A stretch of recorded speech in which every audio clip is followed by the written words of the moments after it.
పెద్దపల్లి జిల్లా గోదావరి ఖనిలో స్టూడెంట్ ను దారుణంగా కొట్టాడు స్కూల్ ప్రిన్సిపల్. రామగుండం ఎరువుల కర్మాగారం టౌన్షిప్ శ్రీ చైతన్య కార్పొరేట్ స్కూల్లో 7వ తరగతి చదువుతున్న వర్షిత్ తోటి విద్యార్థితో మాట్లాడుతుండగా తప్పుగా అర్థం చేసుకుని ప్రిన్సిపాల్ కి ఫిర్యాదు చేశారు టీచర్. సహనం కోల్పోయి ప్రిన్సిపల్ రవికాంత్ కర్రతో వర్షిత్ ను తీవ్రంగా కొట్టాడు.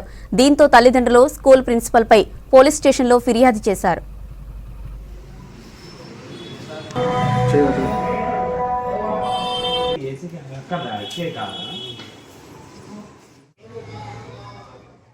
జట్టి వర్షిత్ మా బాబు 7th A సెక్షన్.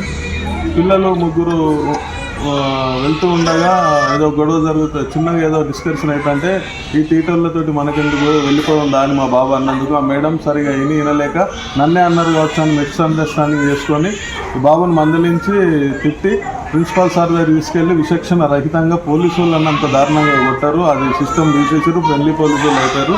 ఈరోజు స్కూళ్ళల్లో యమధర్మరాజు కంటే ఎక్కువగా శిక్షిస్తారు, పిల్లలను దారుణంగా కొడుతుండ్రు.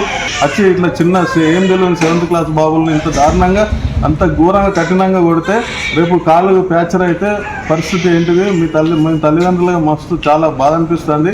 ఏం చేయలేని పరిస్థితిలో స్కూల్ ప్రిన్సిపాల్ పై ఎన్టీపీఎస్ పోలీస్ స్టేషన్లో ఎస్ఐ గారు కంప్లైంట్ చేయడం జరిగింది. ఎస్ఐ గారు కూడా సానుకూలంగా స్పందించి ఆ సార్ మీద యాక్షన్ తీసుకుంటామని